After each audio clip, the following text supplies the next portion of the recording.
Hello. Welcome, everybody. Welcome. I appreciate y'all being here. My goodness gracious, it's Friday already. By God, it's Friday. I tell you what, I kind of noticed that. That's a little, there we go. Brighten that up a little bit there. All right, everybody. Hello. Welcome to the presentation. Happy Friday to you, wherever you are in this beautiful world. Hopefully you're having a fantastic Friday, wherever you are. But before we have any type of conversation, Mr. Producer, roll that footage, please. Fans of Bishop James Long, the renowned exorcist and paranormal expert on KGRA digital broadcasting. Now you can carry his wisdom with you. Our Bishop James Long collection features blessed apparel such as St. Benedict hats and tees, as well as home items to protect and inspire. Elevate your spiritual journey. Go to kgradb.com/shop and discover the Bishop James Long merch today. So make sure you do that, everybody. Please do that. They have some great items there. And again, why not? Why not do it? Because you're helping a wonderful orphan. It's an orphanage in Uganda that we're partnering with. And so I think that's great. Anytime we can partner up, let's do it. Now, if you want to go to my website because you're bored and have nothing else better to do, you can certainly do so. You can go to Bishop James Long and you can follow that up with a .com. We don't do inquisitions here. Bishop James Long and follow that up with a .com. And by the way, I do have there's 2 books out. 2 books, don't forget. So if you scroll down and you'll see the book called, it is the Paranormal Investigator Training Manual. That is now available for you to purchase. So if you go to my website, scroll down, please purchase that book. 100%. I'm donating 100. I know I'm crazy. 100% of the profit I'm donating to the MKS Kids Foundation. 100%. And I just finished a new book. It is the 7 Archangels Explained. It is done. It is now uploaded. It's published. And again, you can go to my site, Bishop James Long, follow that up with a .com. Scroll down and you'll see the book. The 7 Archangels Explained. 100% of that profits is going to the MKS Kids Foundation. Every penny is going to them. So if you want to know about the archangels, there it is. If you want to learn, if you have a training manual, a paranormal investigating training manual, it's 260 pages long. Pick it up, and you're helping again. You're helping the MKS Kids Foundation. Are atheists welcome here? No, actually, everyone is welcome here. And truthfully, and this is the sad part, the people who normally get blocked are usually people who consider themselves Christians who judge and condemn. Those are usually 99% of the people that we block. The atheist friends that I have here that come on this platform, they don't come in here and judge and condemn, not at all. Because they respect my right, and I respect their right to not to believe. They respect my right to believe. And so they're very kind and courteous. The people that we tend to block 99% of the time are people who claim to be Christian. So let that sink in for everybody. Yep, 100%, Chloe. Yep, the books you can purchase them, and they will be purchased international as well.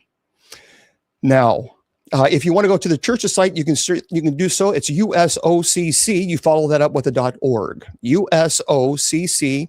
Follow that up with yeah, we do. Demonology. Matter of fact, Ladybird, I have a book it's in editing right now. It is demonology. It's a book on demonology. Judy-Ann is a professional editor. That's what she does for a living. And she is now currently editing the book. And so the book of demonology has been completed. And also I have a book on Revelation. So we're putting out a lot. I'm finally able to, make sure I get some time to write because I love writing. And so therefore that information is out there. And so the demonology book and Revelation book will be out whenever Judy-Ann is able to do it. There's no rush. And so anyway, the 2 books are out now. Right now, it is the Paranormal Investigators Training Manual. I have a copy here. And it is, I'll show you. There it is. Paranormal Investigators Training Manual. And of course, the brand new book that I just published is It's not on Audible. I don't know how to do that. I wish I did. I have no clue how to do that. People keep asking me about it. I just don't know. I'm not. It is. Yeah, it's very lighted candles. It's very detailed. The Book of Revelation. But you can purchase the 7 Archangels book right now. Right now, you can purchase them. And again, please know that 100% of the profits is going to the MKS Kids Foundation. So, yeah, Jackie, that's where it goes. Well, technically, here's the deal. It is my work. So if any other author, if they write a book, they get proceeds from the book and it goes to them because it's their work. Just like if you went to work and you clocked in, you should be expected to get a paycheck. So if an author, if any other author writes a book, they should be expected to get paid for their work. So technically, I should have every right to say every penny from the book is mine because it's my work. I am choosing to donate 100% of that to the MKS Kids Foundation. 100%. And by the way, I don't receive a stipend or salary as being a bishop in the church. So believe me, every penny would certainly help me too. But I am donating that. And as a community, we have gotten behind the MKS Kids Foundation. So there we go. All right. That's what we're doing. And hopefully you'll check it out. Oh, thank you there, Chrissy.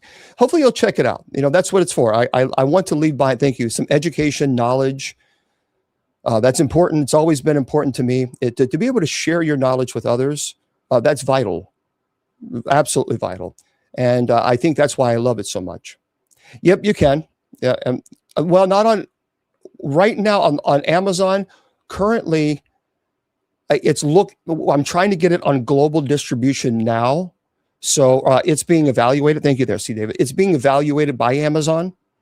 And so you have to make sure everything is done right. All the copyright is information, all the ISBN. There's so much behind the scenes when you distribute your books.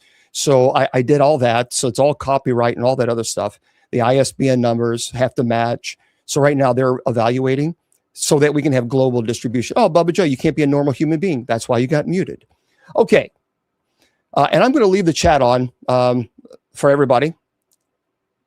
How do you get fit? Well, I've taken a vow of poverty. So I'm a Benedictine monk. So remember, I also have a master's of education. So I teach. So, I'm very passionate about what I do. And when you live a minimalist lifestyle, there is a freedom that comes with that. There really is. And I used to be a dean of a college, made 6 figures a year. But I was also very miserable. The stress level as a dean was enormous. So although I was making having a nice living, it also was taking a toll because I was always constantly worried about, losing your job, or if you don't have performance, or if you have retention, if the students drop out, or if they quit, or whatever it might be, that could affect you. Oh my gosh, it was horrible. It was horrible. So I thought, nope, that's it. That is it. So I then became a special education teacher, and I taught. I was certified to teach children with behavior and learning disabilities. And so I also implemented those skills into a post-secondary education setting to where many of the students were non-traditional, that they had learning disabilities themselves. So I was able to implement different teaching methodologies, because not everyone learns through lecture style, and that's okay. So you have to implement teaching methodologies so that other people can. Oh, thank you very much. Thank you, Starla. Thank you much for the gifts. I've never seen that one before. Thank you. So, okay, there we go. And I appreciate you all being here. So yeah, make sure you pick up those 2 books. Pick up those 2 books. And just go to my website, Bishop James Long, follow that up with the .com, scroll down. And by the way, I have music there. I have, no, I don't, DC. I have music. I own them. I own the songs, and you can download them. So you can use them. I do ask, of course, that if you use them, always give credit because they are copyright. But you can go and check it out. Again, go to my website. It's all there. All right. And don't forget, tonight at 10 p.m. Eastern Standard Time, we have night prayer as well. So we're busy. We have a lot going on here. And hopefully, that's okay. All right. I believe in God, even though what? You think it's okay? I believe in God, even though I deny the Bible completely. Well, denying the Bible completely and understanding certain passages, to whom was it written, why was it written, and what was it written for. So I certainly believe in God, but we cannot take scripture out of context, because when you do that, then people start cherry picking like they do many times on TikTok. They use Leviticus, for example, to judge LGBT community. It's part of the Holiness Code. The Holiness Code has 613 laws, and I find it really appalling that people will cherry pick. And so they will like to judge other people, the LGBT community, and say, oh, yeah, you're going to burn in the fiery pits of hell because the Holiness Code. But yet they don't follow the Holiness Code themselves. They're hypocrites. And Jesus didn't. That's one thing Jesus did not like. Jesus did not like hypocrites at all. The Pharisees were hypocrites. He called them a brood of vipers. So people who like to cherry pick the old, like, for example, they love to pick the Leviticus. Or even Deuteronomy, and try to judge a group of people because they just don't, and they use the Bible as a hate tool. But yet it also says in Leviticus 25, verse 44, that I can possess slaves, both male and female, provided that I, purchase from neighboring nations.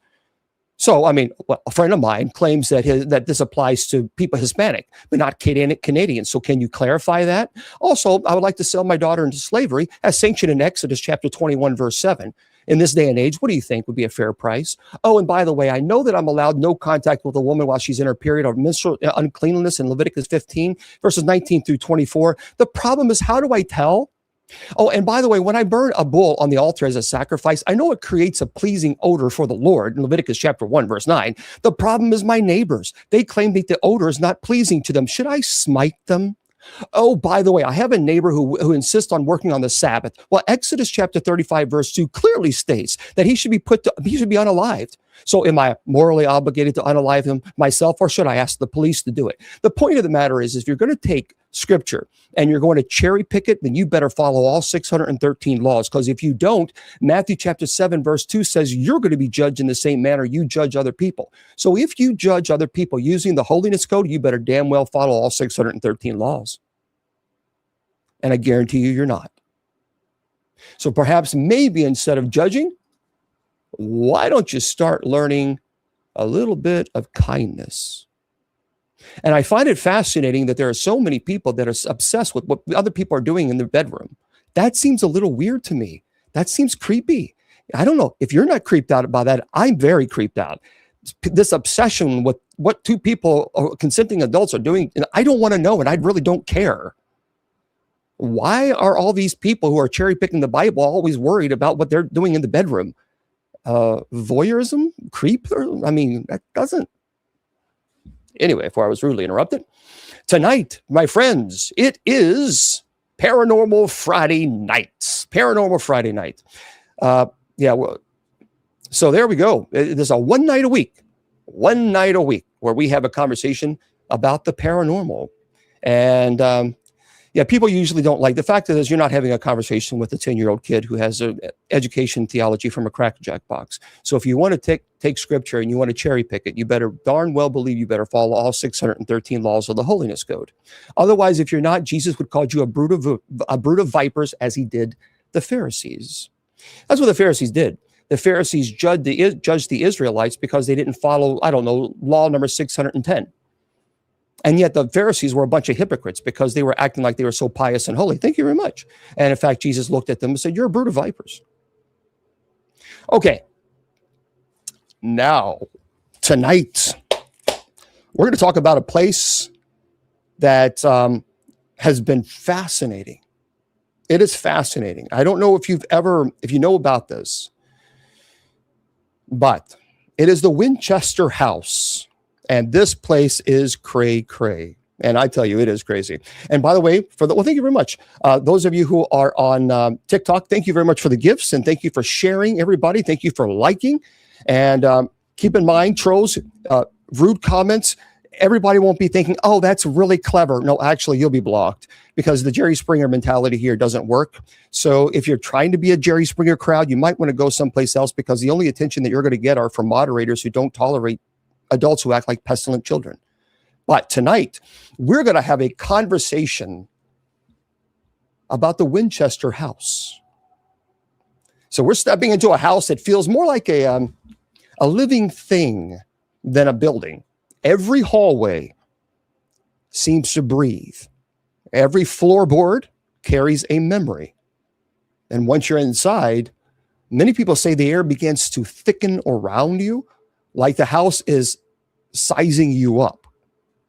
So people call it the Winchester Mystery House. The mystery really, I think feels polite.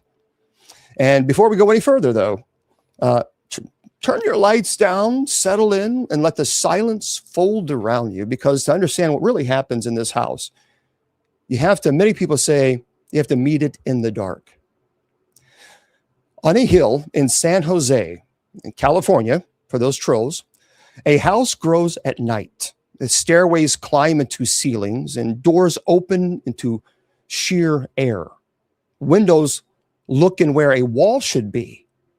For nearly 40 years, a single woman kept the builders at work day and night until the mansion became a labyrinth of rooms and rumors. And they called it a house built for spirits. And they called it madness. They called it the Winchester Mystery House. This is endlessly rooms.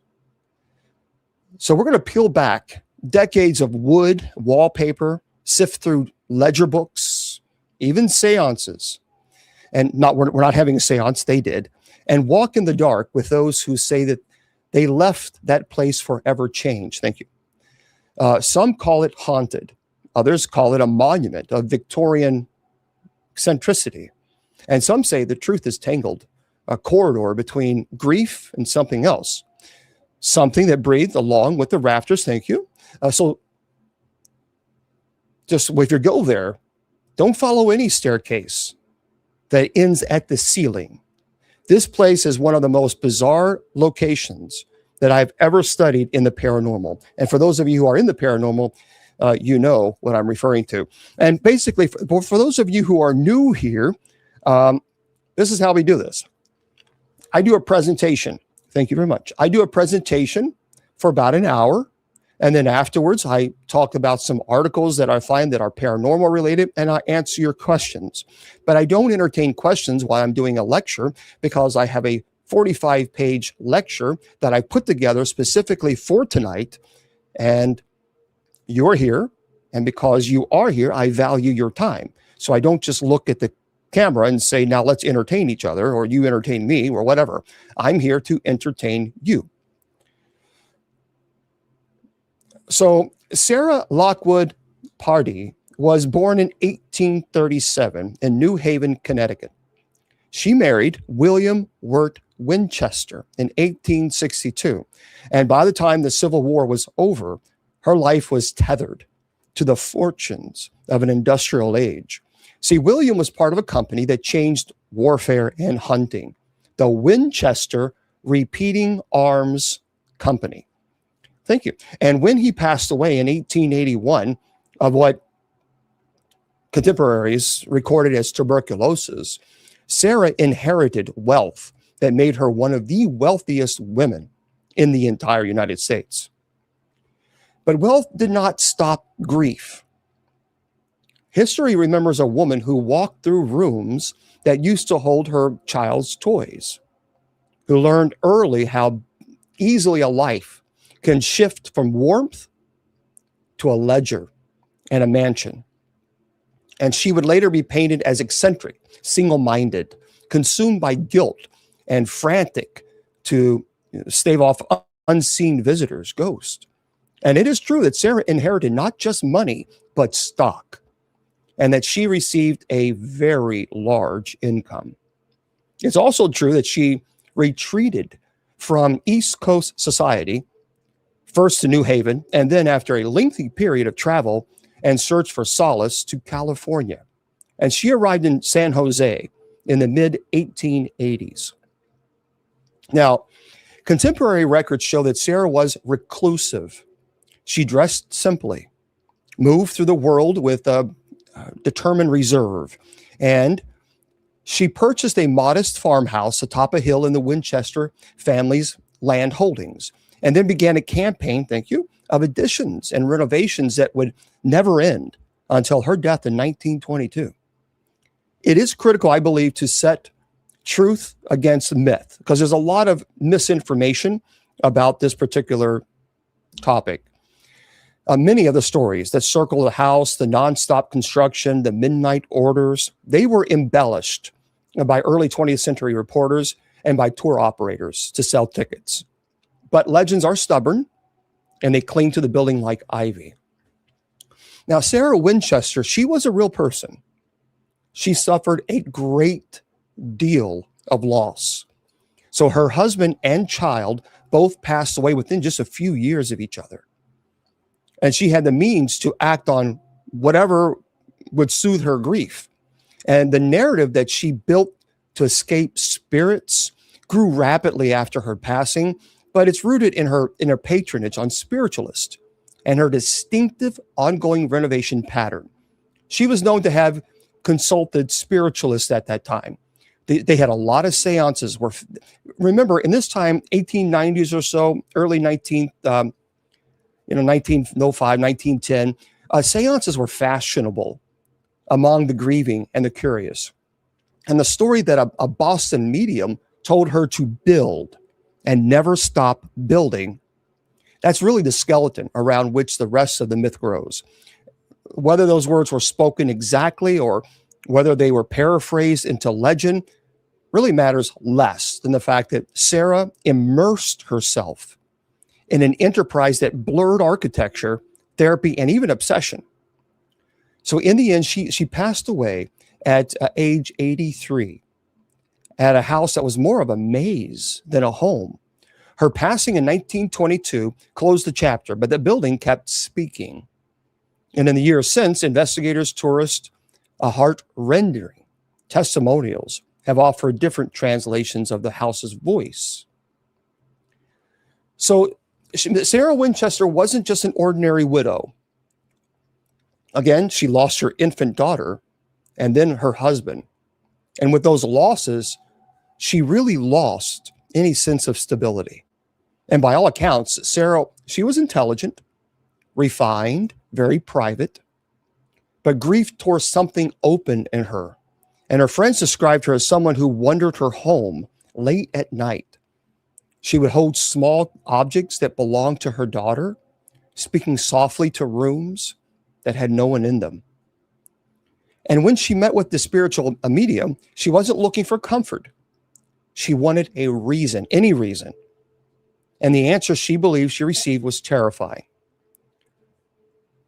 She was told that the deceased, the ghost, unalived by the Winchester weapon, wanted her. So all the people that were unalived by the Winchester weapon was seeking revenge against her. They wanted her family line erased. They were already watching her. So the medium told her that every single person who passed away due to a Winchester weapon, they were haunting her out of revenge. And the medium told her also that there was only one way to keep these ghosts confused, keep them lost, keep them wandering in loops instead of heading straight for her. And the medium told her to build, never stop building. As long as hammers echoed, the spirits would stay disoriented, the medium said. This is why I wish, with all due respect, if you're not trained in theology, please stop spreading misinformation like this. Because this poor woman built and built and built and built and purposely built her entire home into a maze. So Sarah, what she did, she fled East Coast society and she bought a lonely little farmhouse in California. And she began a project she never intended to finish. Her neighbors would hear sawing at 2 a.m, hammering at dawn, and the glow of lanterns drifting from one half completed room to another. And Sarah rarely slept. Some nights she walked the halls with a small bell in her hand, and guides say that she rang it at midnight to summon spirits and at 2 a.m. to dismiss them. Whether that's true or not, the house kept growing and growing and growing. But this is what this medium told her: to keep building. Don't stop building. And then if you do that, you're going to confuse the spirits. This is part of the reasons why I get frustrated sometimes as an exorcist, as clergy, when people start telling people about demonology, and yet they have no training in demonology whatsoever. They have no training in theology. And they tell people some just insane, incorrect information, and then get people into some serious trouble. Unlike, like, for example, Sarah, she turned to this medium, and this medium, well, quite honestly, she ripped her off. But what does it mean to build without end? To keep adding rooms to a house until a map cannot hold the story? Well, the Winchester house began as a simple 8-room farmhouse. Sarah bought it in 1886. And from that modest start, she commissioned carpenters, masons, woodworkers. She hired a foreman, William Talbot, among others at different times, and men who would raise flights of stairs, lay patterned floors, and in some cases, cut away entire sections to reroute corridors. She would make stairways that would just lead up to a floor. You couldn't go to the next floor. It would just end. And the result of is a mansion of contradictions. Opulent turn-of-the-century stained glass. They were delicately carved. Beautiful. I mean, the architecture. Staircase that just rise to the ceiling. Doors that open into thin air. Windows installed in floors looking down on rooms below. A bewildering parade of dead ends. And there are rooms with 2 doors, but no passage between them. A chimney extends through 11 floors, but serves 11 fireplaces in strange positions, and a dining room where 7 people could sit, yet 1 chair would face a blank wall. See, when you approach the Winchester Mystery House, you don't feel like you're walking toward a home. You feel like you're walking into a story that someone forgot to end. The gardens are beautiful. The house looms over them in a way that feels unnatural. No matter where you stand, the windows seem to tilt toward you, and the towers lean just slightly, like they're bending. And visitors talk about a pressure in the chest the moment they cross the threshold. Not panic, not fear, just a presence. Something that settles against your ribs. Thank you. Thank you very much. And the wallpaper inside is very bright. It's patterned. It's delicate. But even that feels off. It's too perfect, too framed. Like someone wanted to distract you from something moving behind it. Many people say you can smell the old wood, varnish, dust. The air holds a faint scent of sulfur from the ancient gas fixtures. The light feels dimmer than it should, even on clear afternoons. Thank you very much, RCD. Lila, one of the former tour hosts, actually sent me a story that is very interesting. And she said the front hall always felt crowded. Even if it was just me and 2 tourists, I'd be talking about Sarah and I'd feel this weight behind my shoulder, like someone tall was listening in. And one time I turned around so fast, I nearly dropped my flashlight. Nothing there. But the air where I expected a person to be was a little colder. And the rest of the room, not freezing, just wrong. It's interesting, isn't it? If the doorway is a warning, then most people don't notice until they're already deep inside.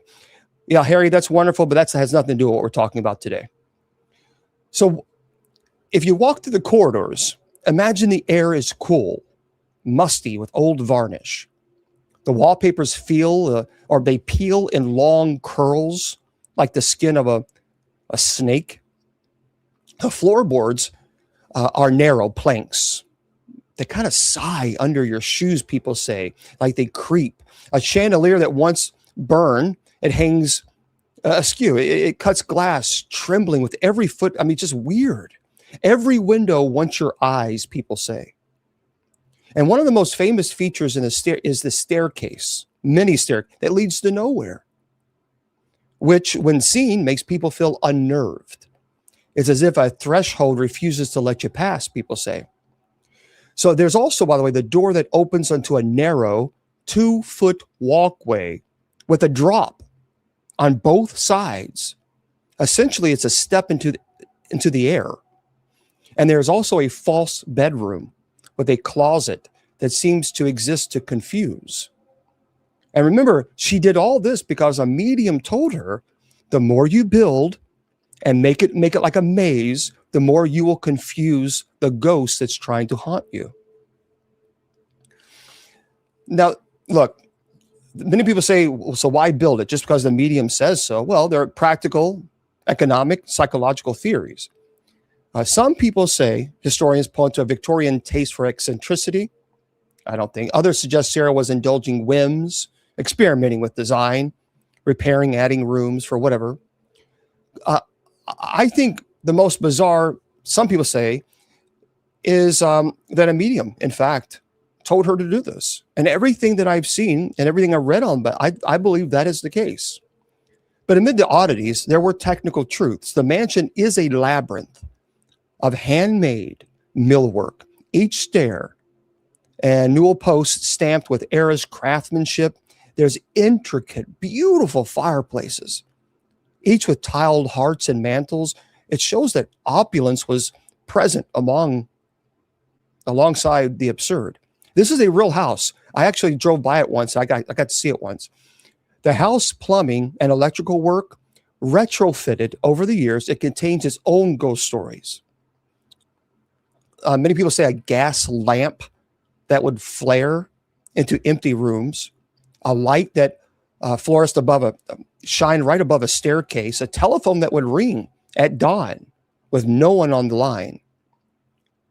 And people say you feel the house, and that's what many visitors say, as if the building has weight and warmth and the capability to press itself right into your chest. But you have to remember, in the late 19th century, spiritualism, it was both a consolation, a cultural phenomenon. So many people at this time, they had seances, they consulted with mediums, a table turning. It was common ways that bereaved sought contact with the dead. And Sarah Winchester's immersion in spiritualist practice is documented. So she would have many seances there to try to contact her husband and to contact her child who passed away. The medium, you got to keep building. So you must never stop. The medium said, for every year you build, you offer rest to the restless. So Sarah's construction mania wasn't about expansion. It was about misdirection. Yeah. So again, for those of you just tuning in, I'm Bishop Long. We're talking about the Winchester House, this phenomenal, amazing location. Sarah Winchester, she lost her husband to tuberculosis, and she lost her daughter, infant daughter, and they passed away very close together. And she was in extreme distress because of it.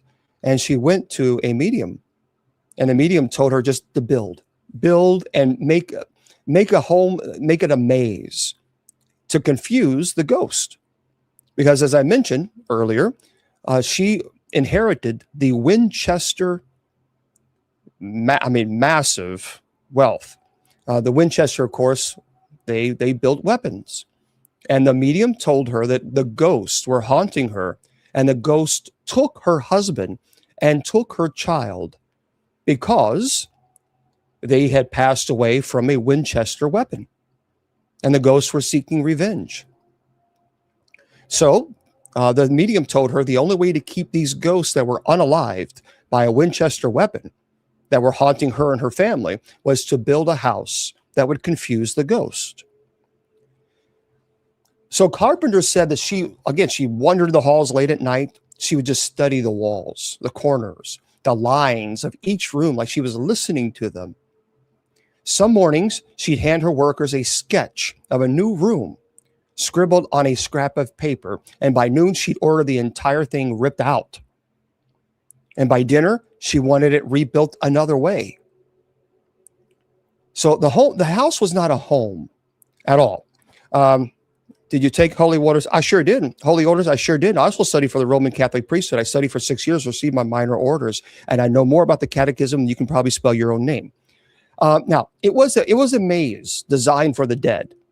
And one worker named Peter left behind notes about his experience working there. They were found decades later in a family trunk.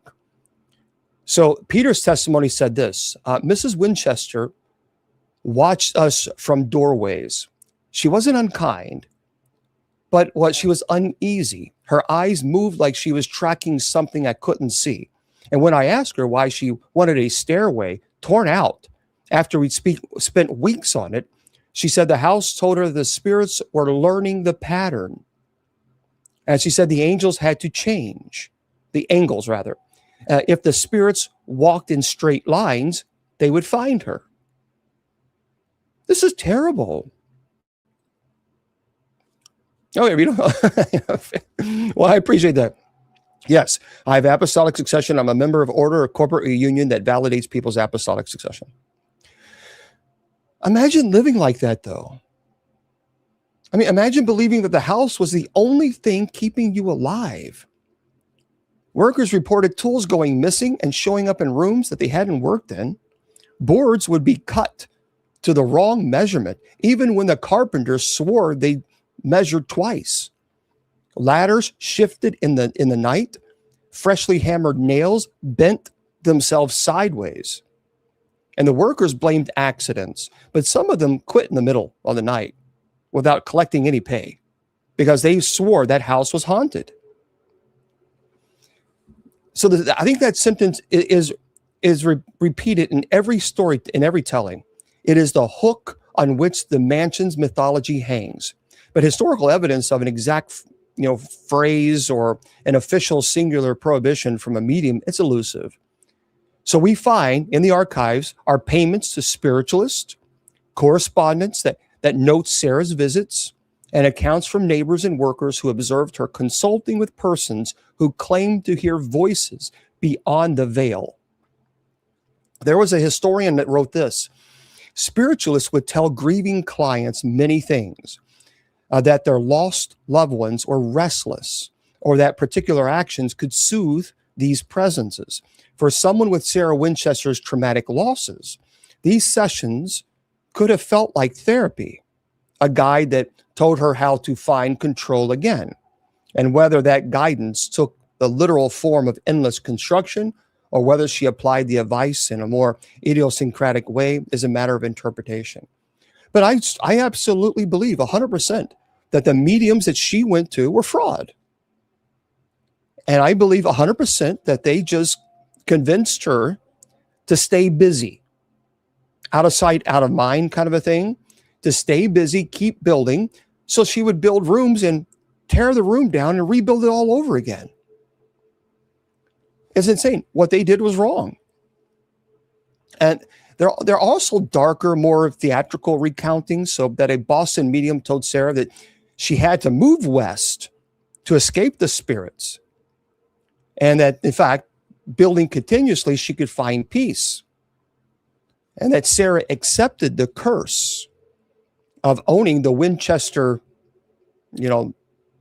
weaponry, and the idea that those unalive demanded compensation. She believed this. And over the decades, people have come to the Winchester house expecting, peculiar architecture, but many leave with stories that go beyond doors and stairs, stories of cold hands, whispered names, and a presence that seems to track them down the corridors. I'm going to present a couple of testimonies. Some come from the official interviews, museum staff logs, third-party investigators, and other are composites of repeated accounts given by visitors. So there's a witness that wrote this. It was during the evening tour. We were in the ballroom, and everyone was whispering because the guide had turned the lamps down. Then I swear the temperature dropped like a stone. My breath was misting. I felt something at my back, like a hand, but when I turned, there was no one. I could hear the tick of the grandfather clock, but it wasn't in the room. My friend grabbed my arm and said she felt it too. A pressure very heavy, as if someone was leaning on us. They left early. Now, what's interesting is cold spots are among the most commonly reported phenomena in the house. Investigators have measured temperature differentials in older houses where drafts and HVAC, irregularities create pockets of cold. But in personal terms, a sudden localized chill in a room otherwise at one temperature can be profound, uncanny. And the witness's feeling of pressure that someone is leaning, that's a common motive and one that appears in many haunted homes. A former employee said this about this on a website. He said, I worked nights for years patrolling the place. One night, I was checking the third floor's servants' corridor. The flashlight beamed, hit a patch of wallpaper. The pattern moved, not in the way a draft moves fabric. It rippled, and my light flickered. I stepped forward and saw footprints in the dust where there was none earlier. There were bare footprints. The chill ran through me, and I quit the job the next week. See, the footprint story, sometimes barefoot, sometimes small, sometimes adult, they actually crop up often by people who report this. And dust and foot traffic can leave prints. The timing and suddenness and witnesses described are what make them tellable, as hauntings. Another story, there was a witness, and this is a museum, recounts a 1950s visitor. So in the 1950s, a woman visiting on her honeymoon insisted that she heard a rocking chair move in an empty parlor. She says, we checked and there was no chair moving, but two small depressions in the rug suggested something had been shifted. She became pale, ran from the room, sobbing. She said the chair belonged to the baby she lost. She never came back. Well, thank you very much. Yeah, it is very ghost, no question. See, loss and grief are the bedrock of many Winchester stories. And for some visitors, the house provides a mirror, for their pain, a place where sorrow feels recognized. And that recognition can lead to powerful experiences that are hard to parse. And they are subjective. Are they born of expectation? Or is the house doing something that exceeds our usual vocabulary? What many people say is that if you're dealing with a particular struggle, an emotional issue, when you go into that home, you will have that, you will experience that. Now, there was a paranormal investigator that wrote, they documented EVPs. EVPs is electronic voice phenomena that you use a digital recorder. It says in a few rooms, short fragments like constants or a breath that registered as a voice. Skeptics will say the recordings are pareidolia, the brain finding patterns where there are none. But for many visitors, the experience of hearing a voice, seeing a shadow, or feeling a presence is undeniable. Thank you very much. Thank you, Ari. And whether you call it paranormal or psychological, it is real for the person who felt it. Another tourist said, I stumbled into a dark corridor and felt my shoe sink into something soft like a rug. But then I realized it was cold and wet. And when I looked down, I thought I saw a smear like a handprint. I was terrified. And when I told the guide, he said sometimes the humidity makes patterns like that. But it felt like a hand. I kept thinking about it all night. I mean, look, touch is a very powerful claim. Feeling a brush, a grip, or intangible weight on the shoulder, that's different from seeing a shadow. See, our nervous systems, they're wired to respond to touch. And accounts like these, I think it confronts us with intimate bodily dimensions of haunted claims. There was a couple that was on a private tour, and they sent this to my email. They said, we are alone, and the guide opened a door into what they call the sewing room. Thank you.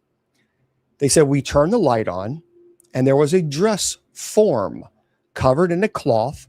It began to tremble. Well, thank you. Well, thank you very much. Thank you. Not much, a faint shiver, like when someone inhales quickly. We both heard something behind us, like someone was whispering. And the guide said she had never seen the mannequin move before. They said, I don't know if I'll ever return. So in this mannequin, they have this dress and it was moving, and there was no air vents at all. Now, objects moving, chairs, fabrics, ornaments, is one of the most evocative forms of reported activity. They violate the very expectation that the dead matter stays still. Thank you. That the furniture of memory is really, it's inert. In Victorian terms, this is especially charged. In that particular era, doll-like forms and the presence of mannequins making any motion seems uncanny. So, of course, not all experiences are terrifying, though. Many visitors report a heaviness. Some feel grief. Some a strange sense of being watched. A few report kindness, like a sense of protection. Human emotion is obviously complicated when projected onto a structure that seems to hold so much history.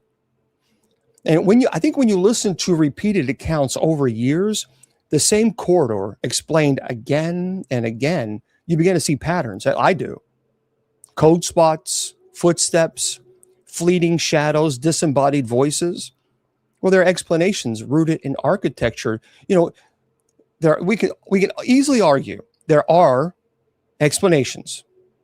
That's for architecture, drafts, settling timbers, acoustic reflections. These things are common. And there are aspects that no simple cause can fully explain. At the Winchester house, the scale of the building amplifies both natural oddities and the people's tendency to certainly find meaning in them. So next we're going to move from the fragments to the night tour. This is quite scary on the night tour. So the porch is shingled.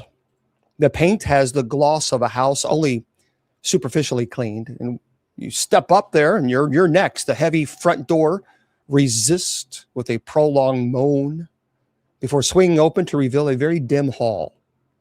And immediately, many people say you sense a temperature drop as soon as you walk in the door.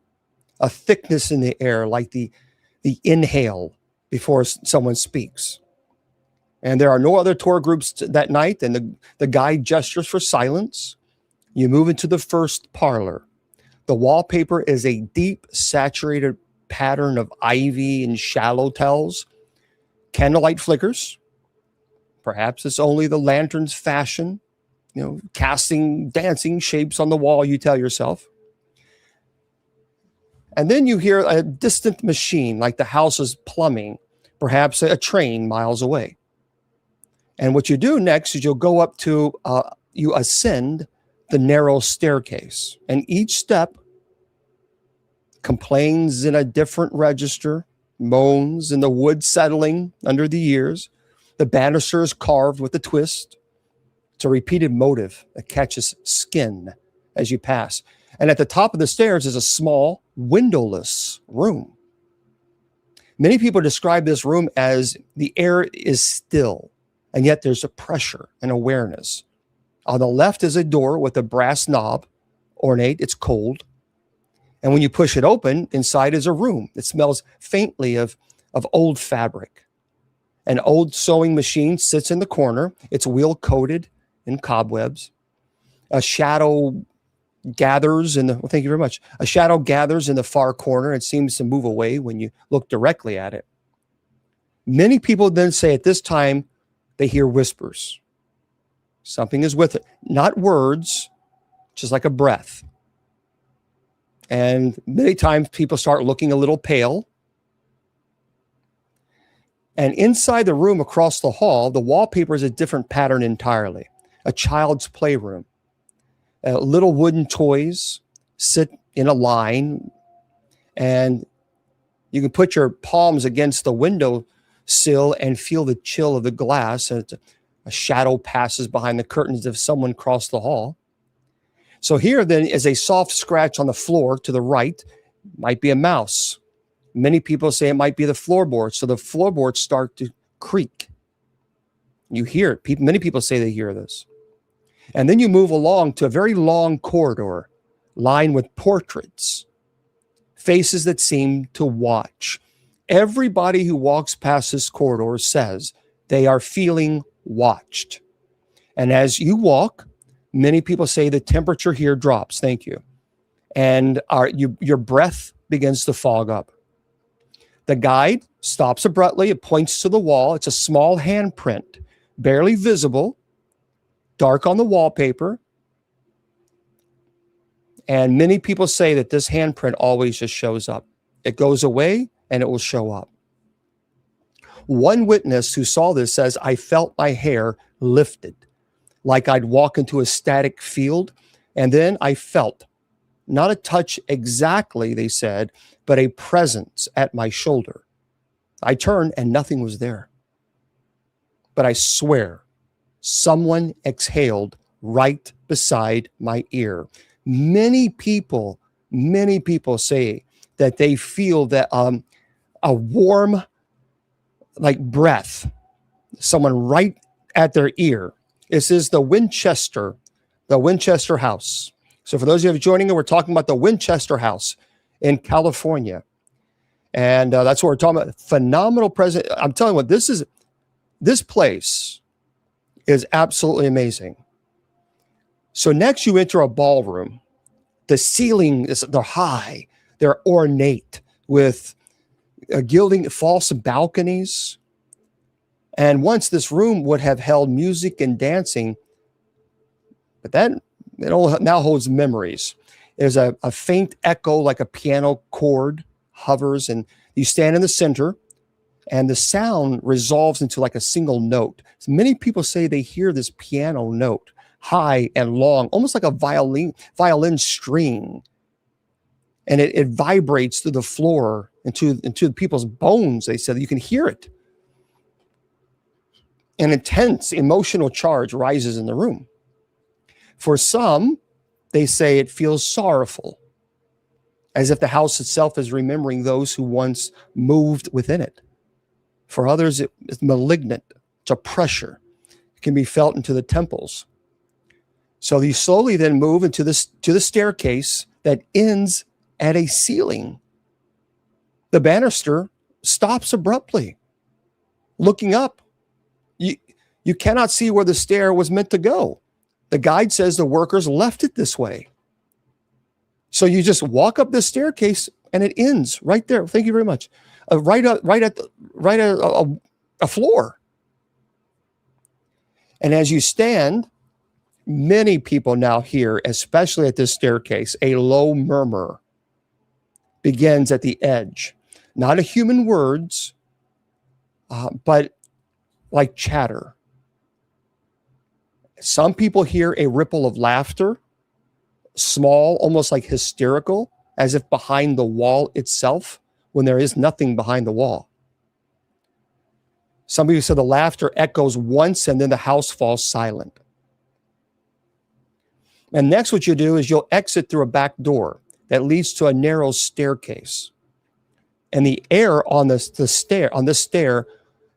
stairwell has a smell of old roses and rain. Many people talk about that.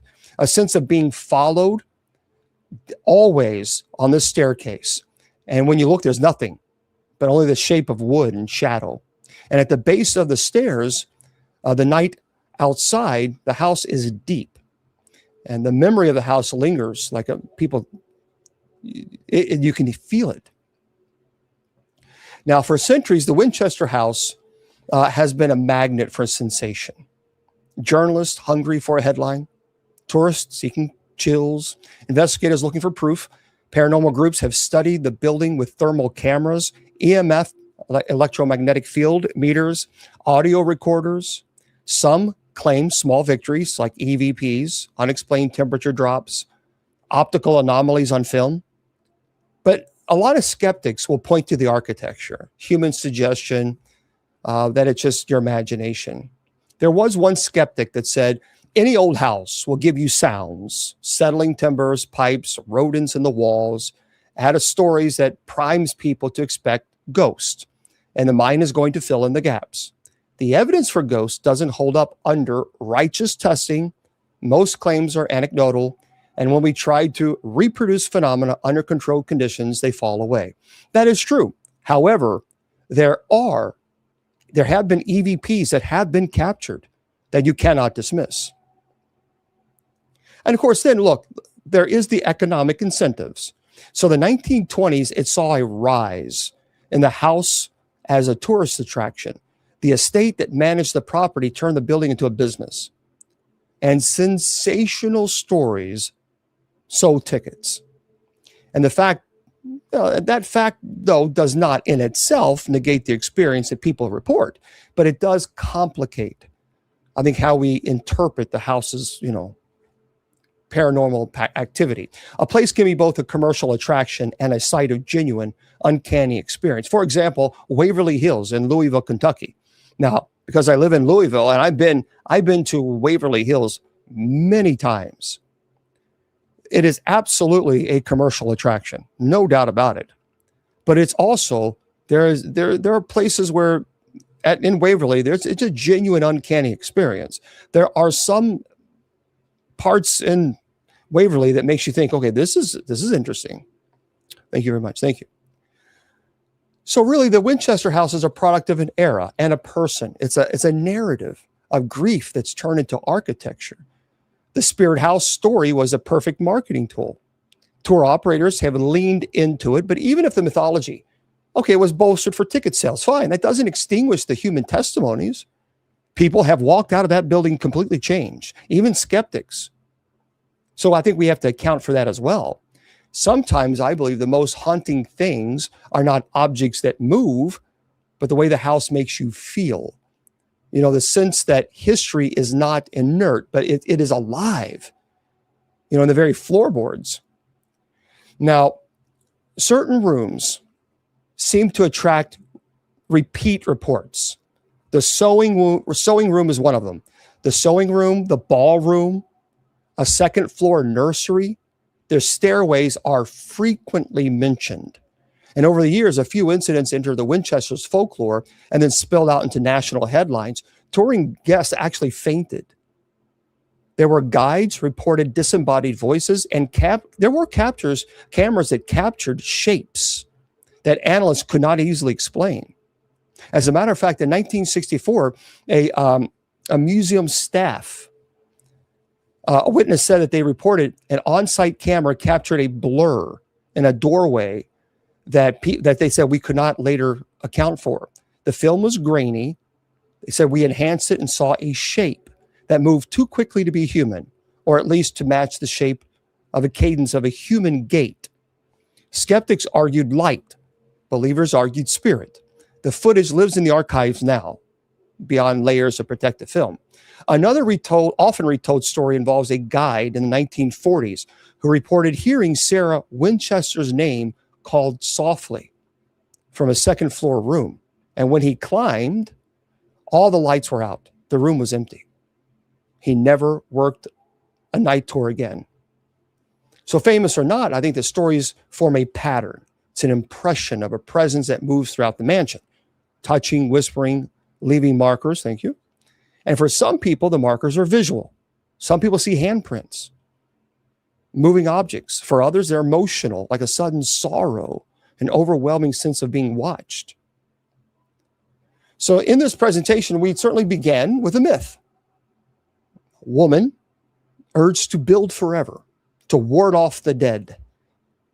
We've walked the halls, and a fact or tales. We've told you about people who felt fingers on their backs, heard words in dark rooms, skeptics. But the Winchester house resists being pinned down.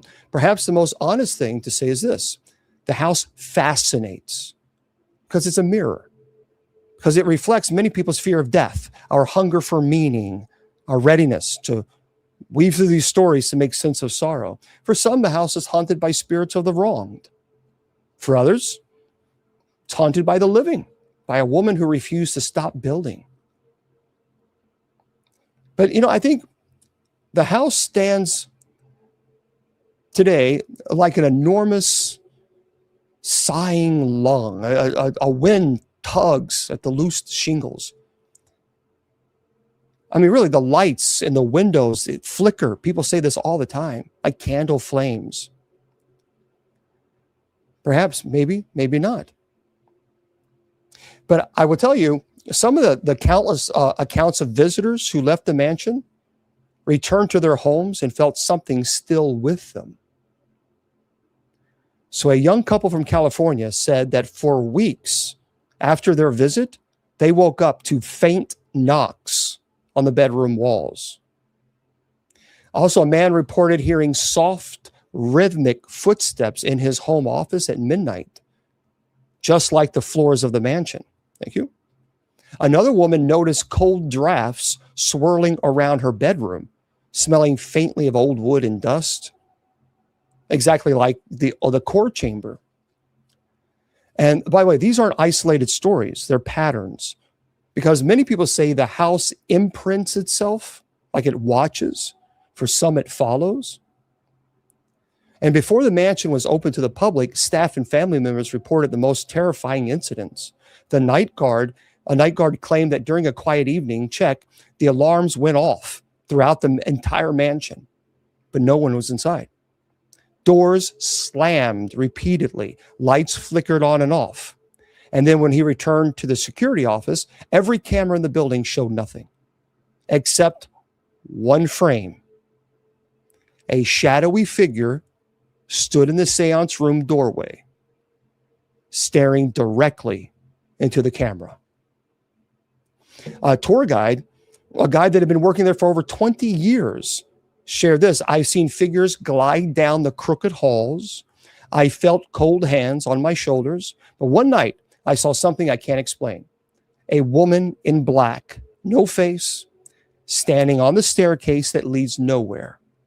She raised her hand as if to wave goodbye, but I couldn't move. When I blinked, she was gone, and the steps looked normal again. I had never been so afraid to walk in that house alone.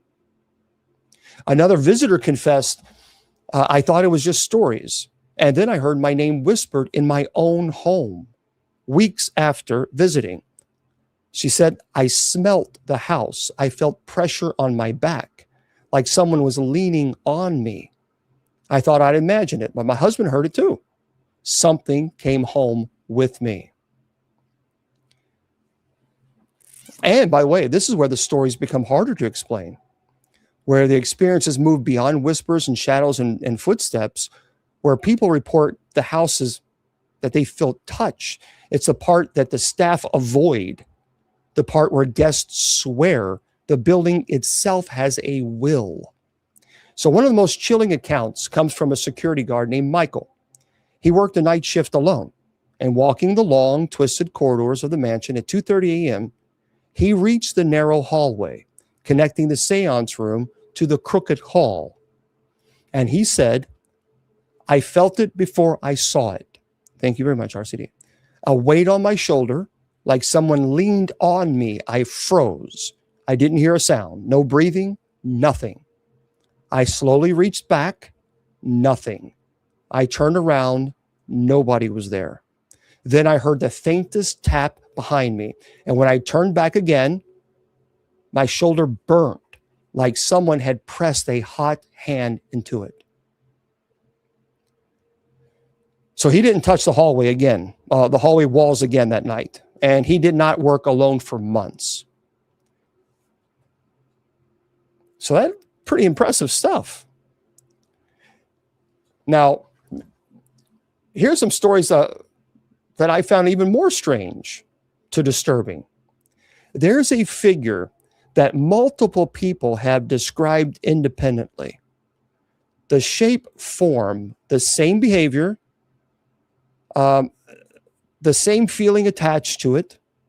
They call it the warden. So he's not a ghost that floats. He's not pale or transparent. He looks like a man in dark work clothes, but no one ever sees his face. Now, the earliest report that I found was actually from the 1960s. A janitor working a late shift said he saw a tall man at the end of the hallway near their interior courtyard, and he thought it was one of the maintenance guys. And so he waved, but the man didn't wave back. Instead, he turned and stepped through a solid wall. The janitor quit the next morning. Another report came in the 1990s. A carpenter doing repairs said he kept hearing footsteps behind him while he was standing a staircase. Heavy ones, measured steps like someone checking in on his work. He turned expecting a supervisor. Same figure, same dark clothes, same lack of face. The carpenter said he told the man, "I'll be done soon." The figure didn't move, didn't react. And then it just dissolved like smoke, like mist. And also a former tour guide, someone who worked there for 14 years, told me the story that stayed with him the longest. He said he said that he had a group of about 20 people, and they were walking through a narrow hallway near the switchback stairs, and everyone is packed close. And he said he heard someone behind him whisper, "Don't go forward." He froze. He turned to see who said it. Everyone looked confused. One man actually laughed and asked why they were stopping. The guy did not answer. He was too busy listening. And the voice came again, this time right next to his ear. It was like a hiss, soft, urgent, "Don't go forward." So he backed up. And one of the guests asked if he was feeling all right. And then that's when they all heard it. It was a loud crack, like a deep groan from the wood overheard, and a heavy ceiling panel dropped. It smashed the floor exactly where the guide would have been standing. And nobody in the tour joked after that. Now, when I asked him whether he thought a spirit saved him, he said, "Not a spirit, the house." Now, the next one is the seance room, because the most consistent reports of a full body apparition come from inside that tiny space. Many people describe this being as the watcher. So a woman once took a private tour late in the afternoon, and the guide stepped out into the hall to answer a radio call, leaving her inside for just only less than a minute. The woman didn't panic. She was comfortable with the paranormal. She visited the home dozens of times. So she treated the seance room like a curiosity, but not a threat. But then she said the temperature dropped so fast that she could see her breath. And when she looked toward the far corner, she saw a woman standing there.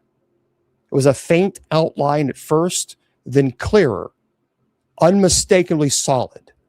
A small frame, dark dress, veil over her face. The visitor actually thought it was a reenactor. And then the woman in the veil turned her head. The veil did not move. And there was nothing underneath it. No face, no features, just a hollow, dark shape where a face should have been. Thank you, Steve. And then a guide returned, and the visitor was pressed against the floor, hands over her mouth. She wouldn't step back into the room.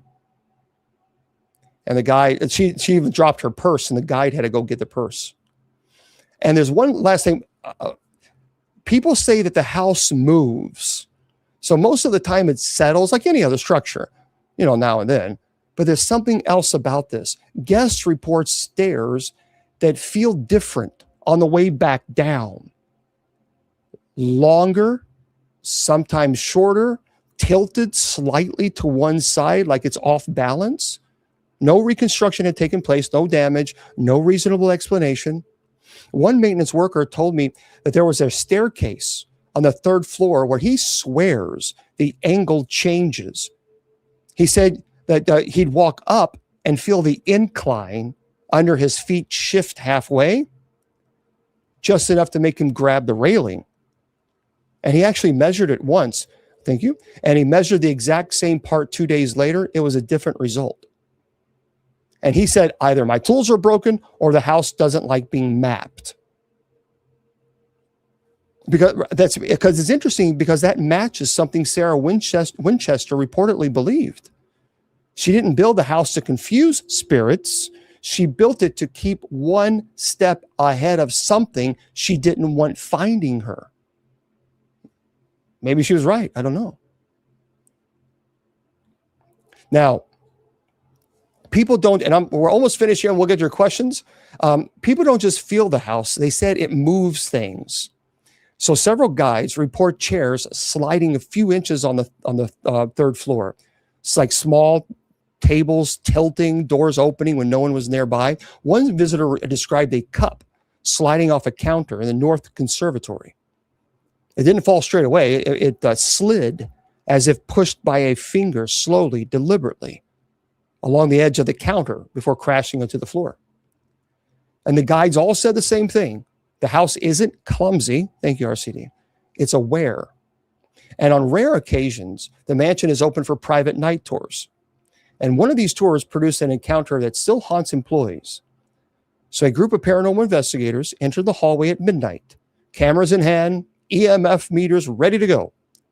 They all reported feeling invisible hands brush past their arms, hearing whispers from corners with no ceiling above, feeling a cold pressure on their chest like someone was sitting there, even in empty chairs, and most unsettling, doors slamming shut on their own, cutting them off from exit. And one investigator tried to leave through the front door, but the door didn't budge. It wasn't locked. It wasn't jammed. It simply wouldn't open. And after 20 minutes of trying to open, the door swung up open on their own, according to the investigators. Everyone left. They never returned. And the core chamber, by the way, there's a report that comes from a room near the center of the house, sometimes called the core chamber. People who enter it describe it as if the walls themselves are alive. The floors seem to shift slightly under your foot. The air moves, and you can feel pressure behind your ears like someone leaning too close. One visitor described it, I could hear my own heartbeat, but it wasn't mine. The floor pulsed in time with it. I felt someone brush past me on the left. He says, I swear I felt a figure sit on the edge of the bed in the corner. I ran. I never ran faster in my life. So many people say that this house notices you, it tracks you. It reacts to your movements, your thoughts, your fears. If you speak, it listens. If you pause, it leans in. If you leave, it follows, sometimes subtly, sometimes violently. There are multiple accounts from visitors who left the mansion only to hear whispers in their homes for weeks afterwards. Objects moving on their home and shadows glimpsed in mirrors that vanish when you turn your head. And staff, by the way, staff who have worked there for decades offer the same advice. Never walk in the house alone at night. Never turn your back in the seance room. Never, ever linger in the core chamber. And one phrase repeats more than any other. The house doesn't forgive curiosity. So the Winchester Mystery House isn't just haunted, it's a maze. Many people say it has a mind of its own, a home built to appease spirits, perhaps to protect the living, to trap them forever. Who knows? It is sad if you see why, in fact, she built this. But I believe, many people believe this house isn't just a building, it's a warning, it's a puzzle built over decades by someone who truly believed that spirits were real and they were dangerous. And if Sarah Winchester was right, the house will continue to shift, to watch, to reach out to anyone who enters. It doesn't matter if it's day or night. Doesn't matter if the building is empty or full. The mansion's presence is patient. It waits, and it doesn't forgive curiosity. So imagine walking through the twisting halls as you picture the seance room, the core chamber, the crooked stairs, the shadowy figures. Remembering one thing, this is a place that doesn't end at its walls. It leaves a mark. And it follows you. Even after you think you're gone, even after you leave and you go home, don't be surprised if someone leaves with you. because the Winchester Mystery House is more than history. It's a living reminder that some curiosities are better left unexplored. Some doors are better left unopened. Some houses, some people never ever let you go. And that, my friends, is the Winchester Mystery House. But this is an individual. Sarah Winchester spent a lot of money on this house. And she was absolutely convinced that this is how to escape it. Yeah. One second. Yeah, it was. Yeah, because of that's what happened, Joan, that a medium told her, if you build staircases that just end up at a ceiling, or staircases that will end up at a wall, or walls that have rooms that have no walls, or there's no floor, it's like a maze, that you will confuse the spirits and they will not be able to find you.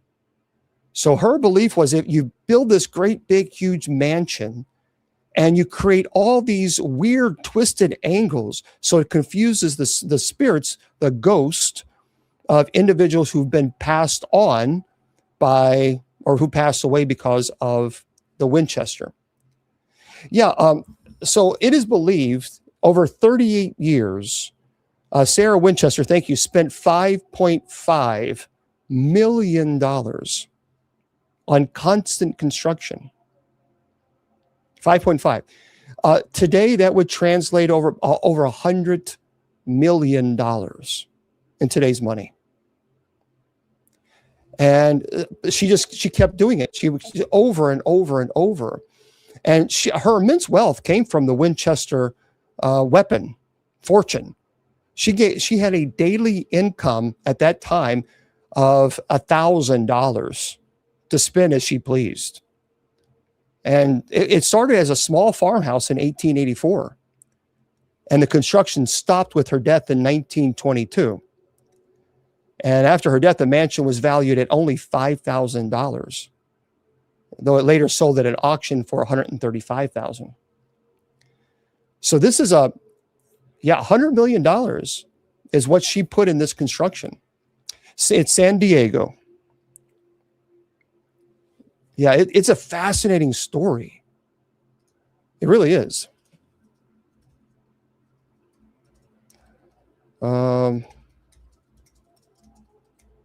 One second. Okay.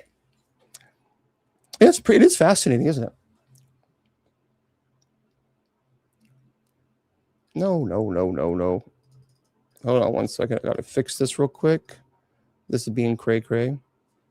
There we go. Okay. I have seen the movie. The movie's actually very good. The movie is really well. I don't know why it's doing this. My site is acting kind of crazy. Hold on, let me fix this right quick here. Right quick.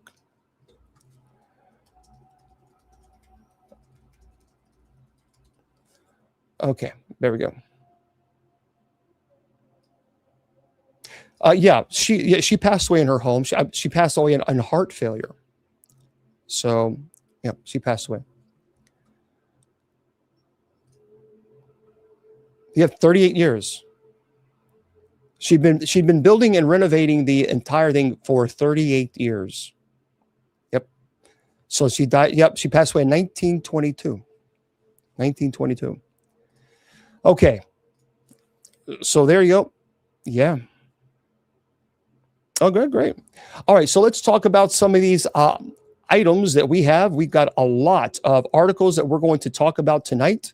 And you're in San Diego. Very cool. It's a neat place. It is. I've heard a lot of people talk about it. I've done a lot of investigating on it. But it's a fascinating. Everybody who says it, who's been there, they all feel the same thing. That's what's so interesting about it. All feel being watched and a dramatic temperature change. But it also, like I said, it all started because she lost her husband.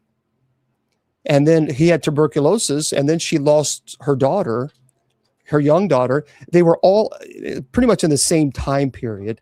And so, unfortunately, she was in extreme grief. And I believe, personally, I think that the medium took advantage. I do. She knew she was wealthy, and I've never visited. I've had people who have visited. So maybe one day. But for this medium to tell her, well, the problem is this. The medium said, well, because you have amassed this enormous wealth because of the Winchester weapon, because you've done this, now all the people who passed away due to the weapon is haunting you. And that's why your husband passed away from tuberculosis. And that's why you lost your daughter. That's what the medium told her. So in order for you to stay safe, you have to build and confuse the spirits. I think that's terrible. So in my opinion, I think that this medium did major damage to her psyche because she was already in extreme grief and trauma. Well, thank you very much, Starla. Thank you very much. That's beautiful. Thank you. But it is sad. So this is why I think when people who are mediums, they got to be very careful, very, very careful, because there's people who mislead people and take advantage, and that's not right. If your spirit goes to heaven, why are there ghosts? Because heaven exists outside of time and space. You can certainly be in heaven and be here at the same time. Heaven is not restricted to time or space. I am absolutely convinced. There are some people who believe that everything is a demon, and it's not. It's just not. If I believed everything, if all the evidence clearly demonstrated that everything that was haunted was a demon, I would tell you. But I only can speak from my experience. Everything is not demonic. It's just not. I've been to many locations where there was paranormal activity, but it wasn't violent. Things moved, and the family just didn't like it. It creeped them out a little bit. So I would go there. I'd pray for the repose of the soul and ask for prayer of absolution. But I'm absolutely convinced that not everything is demonic, because it's not. And I've talked about this a lot. For 5 years, I've talked about this on TikTok. Scripture makes it very clear about ghosts. When Jesus was walking on water, the disciples were terrified. They thought they were seeing a ghost. That's what it says. And people say, well, the Bible meant demon. No, it does not. That's not what it says. The same thing when Jesus was crucified and he was resurrected and he appeared. They were terrified. They thought they were seeing a ghost. And Jesus even had to say, give me something to eat. Ghosts don't have flesh and bones as you see that I have. Meaning, if the ghosts don't exist, Jesus would have said, ghosts don't exist. But that's not what he said. He actually offered a clarification. So from my experience, I don't believe everything is demonic. It just isn't. It just isn't. I would tell you, I've told this one story before. Well, first of all, I know that my Aunt Mary is with me. No question, when I perform exorcisms, I will always smell roses. Always. Before she passed away, she said, when you smell roses, you know that I'm there. And before every exorcism, I always smell roses. Always. And people say, well, it's pareidolia. Well, no, it's not, because other people smell it too. So it's just simply not true. I don't accept at all that everything is demonic. I don't accept it. Okay. Entities don't like you. Okay. I don't know why. Why won't? Pareidolia. Pareidolia is, for example, let's say you look at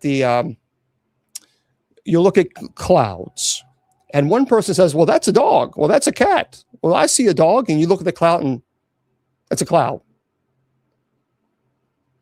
It's not. But see, they see, their mind obviously has this view of what they see, and your mind sees something different. It's pareidolia. Now, very interesting, everybody. Listen to this. Avi Loeb, for those of you who you might remember the name, he had talked about the 3-eye atlas and how said it could have been um, alien aircraft. Well, T.K. Randall writes this: Avi Loeb accept a skeptic's $1,000 wager over alien visitation by 2030. Okay. The Harvard astronomer is so confident that we will find evidence of aliens that he's decided to stake money on it.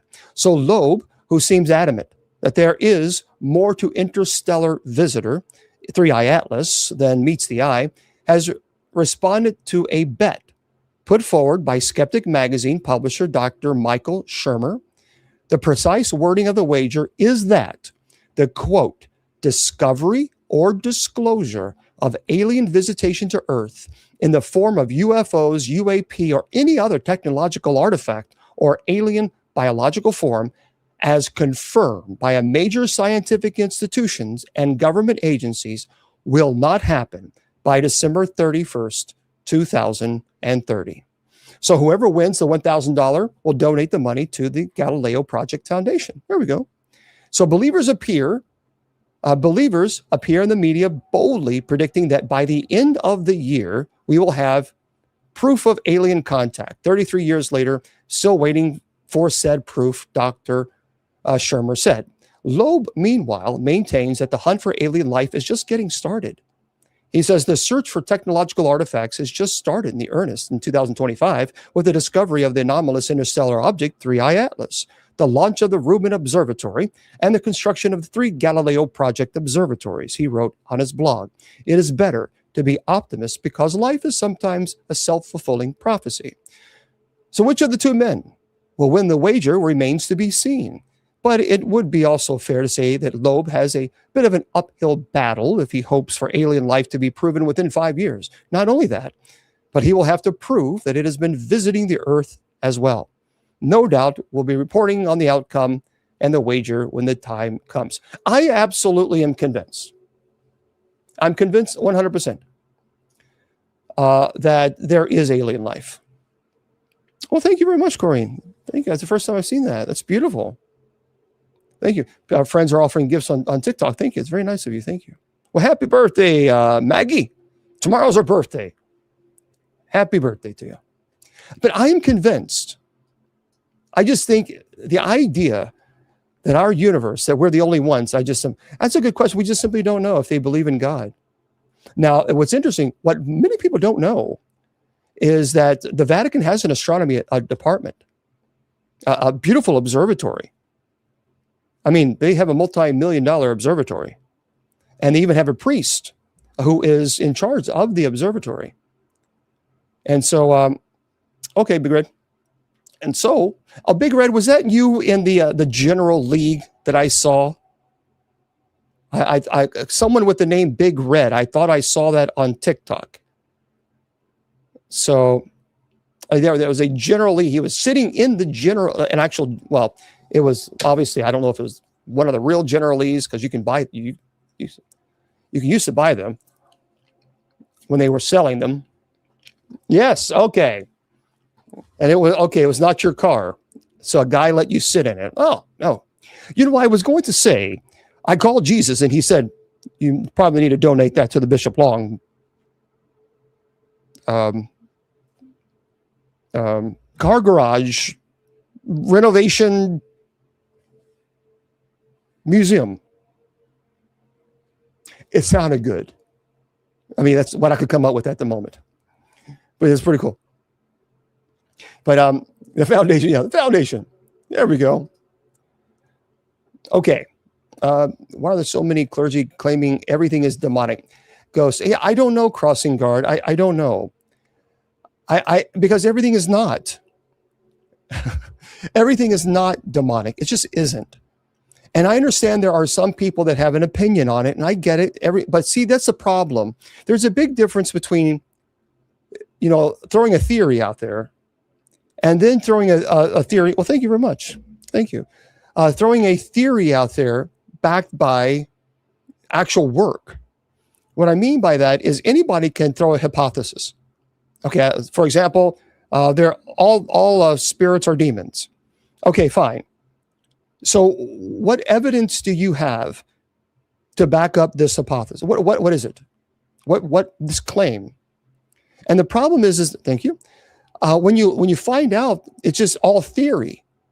From many of these people, all the Bible says, well, no, the Bible actually says ghosts exist. My problem is this. If you're going to throw something out there like all ghosts are demons, then you need to have something to back that up with. How many years of experience of paranormal investigating do you have? How many cases of demonic cases have you worked? How many cases of paranormal activity cases where you worked where it wasn't demonic? And see, that's the problem. Theory is one thing, but when you make a statement that all ghosts are demons, then you need to back it up with strong evidence that would clearly determine that. Otherwise, you're just throwing theories. So I've been in the paranormal field for 35 years. I've investigated thousands of locations that were very violent, clearly demonic, no argument there. And in other cases where it was absolutely not demonic in any way, shape, form, or fashion, but there was paranormal activity. I think thousands, Lori. So why is it that some people are more sensitive to spirits than others? Because it's all about what we are introduced to, depending on society, culture, personality. So for example, if you grew up in a family where you're told spirits don't exist, this doesn't exist, paranormal doesn't exist, then you have that ideology, that belief that they don't. But I think also a lot of people are more empathic than others. No, ghosts don't possess bodies. No. What advice would, I think the question we had, if Sarah Winchester came to me,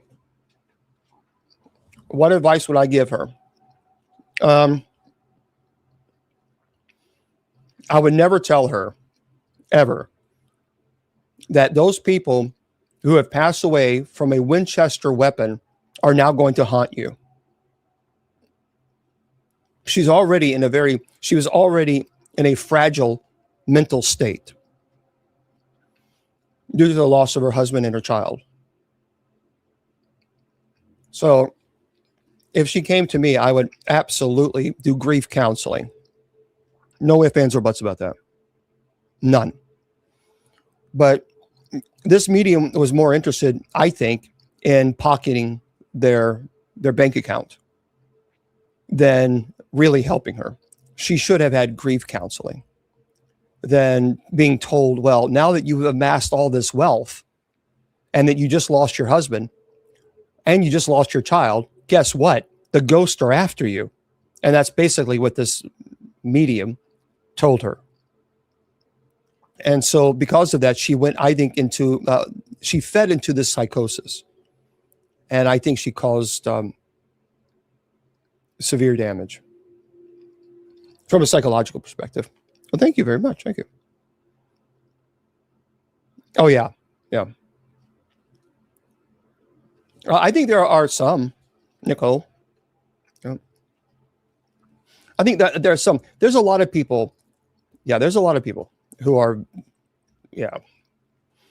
The 1945 in World War II, that particular leader.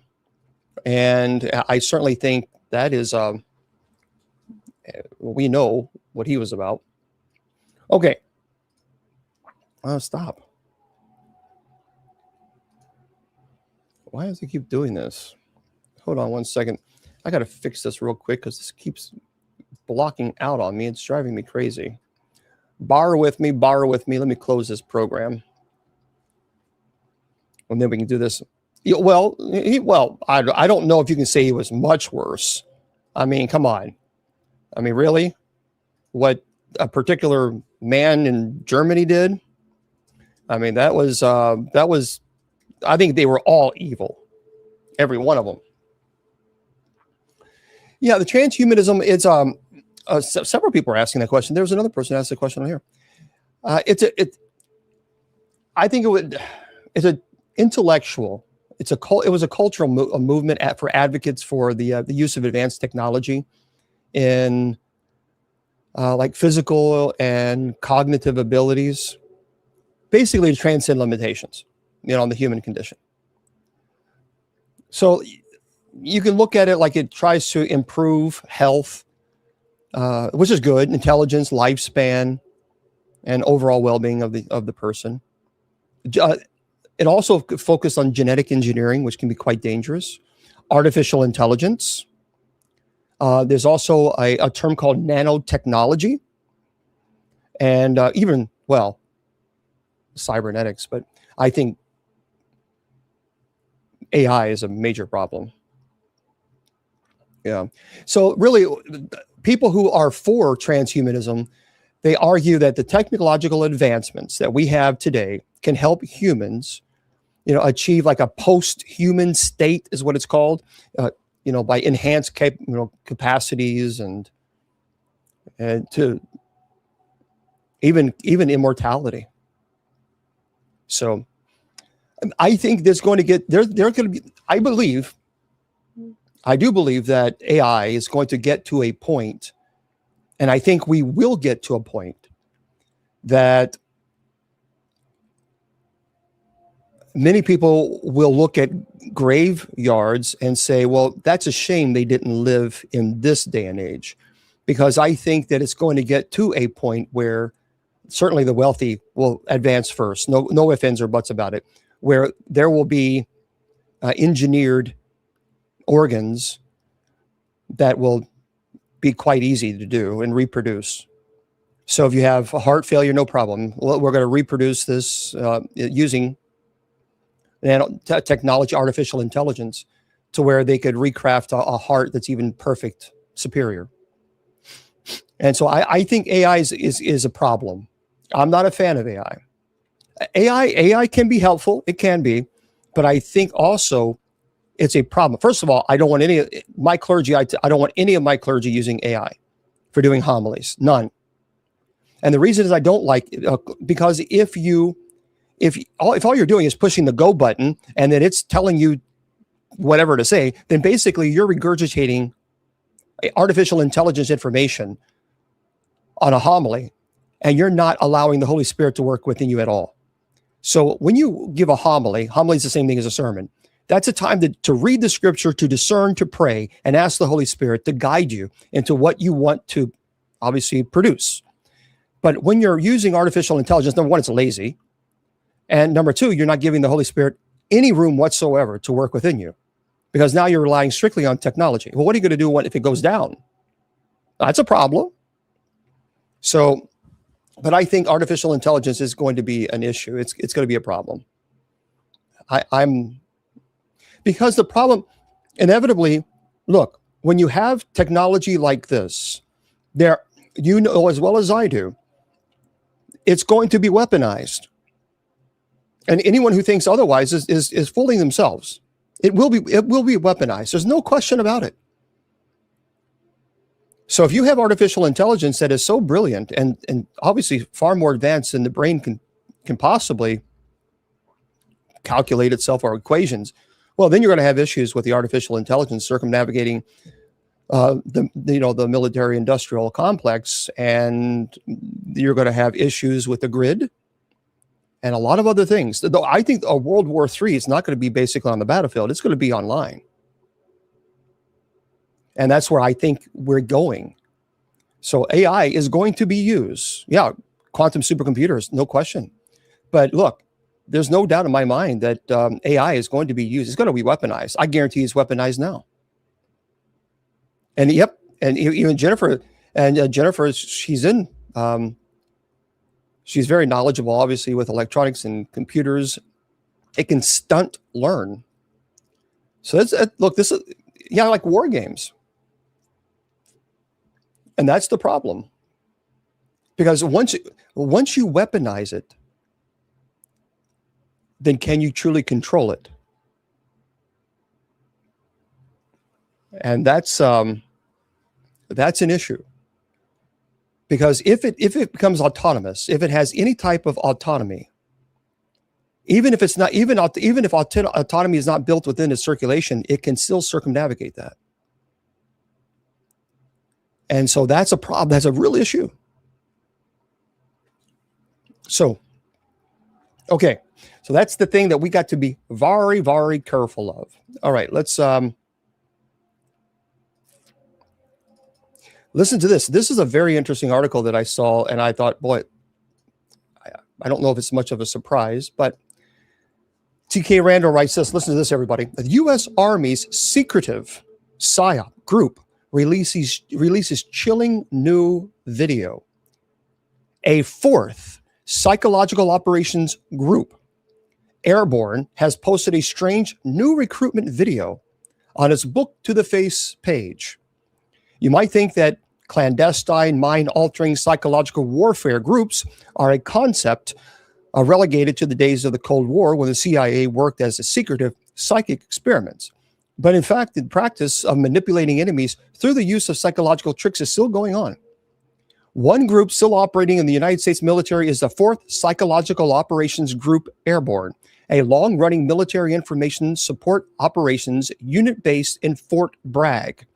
Its goal is to psychologically influence its opponents, whether that be enemy combatants or the whole country, to degrade morale, to persuade combatants not to fight, or to inspire beneficial uprisings. Hello, have you not read social media? It's already occurring now. I don't care what anyone says. I have never seen this country as divided as we are today. I've never seen it. I've never seen the division so deeply ingrained. We've always had disagreements. Always. I mean, the disagreements are one thing. But even when I was growing up, you know, we would have disagreements, but people would have a conversation that was at least respectful. I have never seen this country so divided. So believe me, we're not the only ones that engage in psychological influence. I can guarantee you other countries are doing it as well.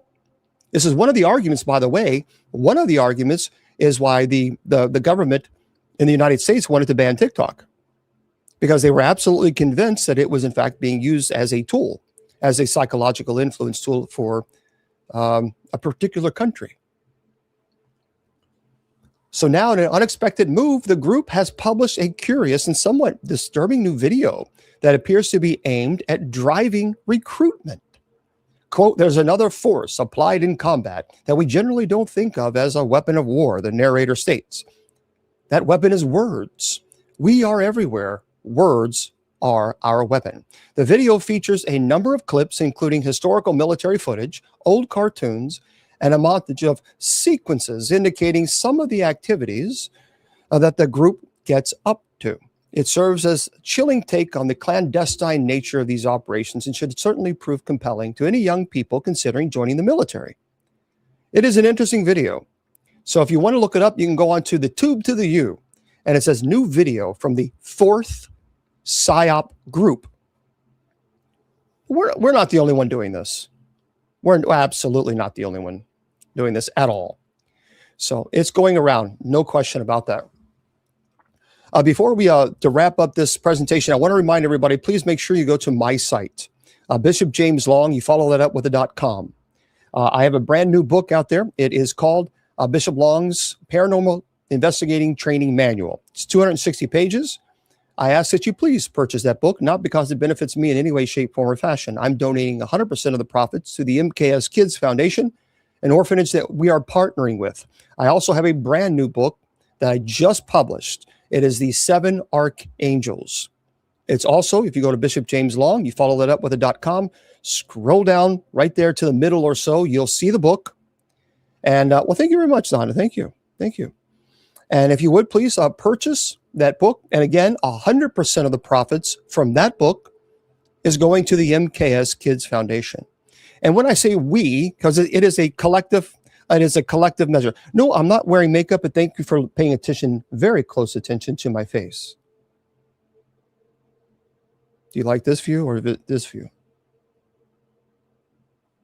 So either way, please make sure you consider going to Bishop James Long and follow it up with a .com. And there you go. You can purchase either book. Either book would be great. Again, 100% goes to the MKS Kids Foundation. Why not? Why not? So, smoldering, cooking. Yeah, there we are. So there you go, guys. And make sure also, don't forget, everybody, please go to our sponsor site. It is KGRAD as in dog, B as in bicycle.com. KGRAD as in dog, B as in bicycle.com. Click on the shop link. All right. And if you do, then you click on my name. And we have some St. Michael products there. We have St. Michael, St. Benedict, some really great products. And if you go there, all the profits that would go to me, we are donating that to the MKS Kids Foundation. So we're trying to help them as much as we can, because ultimately that's what that's the goal. You know, I always talk about, Mr. Producer showing there, that we try to help. I mean, I always tell people, if you want to feel the presence of God, do something good for others, expect nothing in return. Nothing in return. And that's the key. Well, also there's 1, 2, 3, 4, 5, 6, 7 lights. So that helps. Eyes are red. Okay, listen, for those of you listening on podcasts, I'm going to say a good night to you and have a wonderful, wonderful evening. Now let's see. Next week, let me double check here right quick. All right. So the 19th, we're going to be talking about Krampus on the 19th. And then next week we'll have a show. I will be here on the 26th, December the 26th. So that will continue. So make sure you join us on that. Okay, for everybody else who's watching on all the other social media platforms, remember I tell you all the time, your value does not decrease based on someone's inability or refusal to see your worth. You're priceless, and don't let any troll tell you or convince you otherwise. And good night.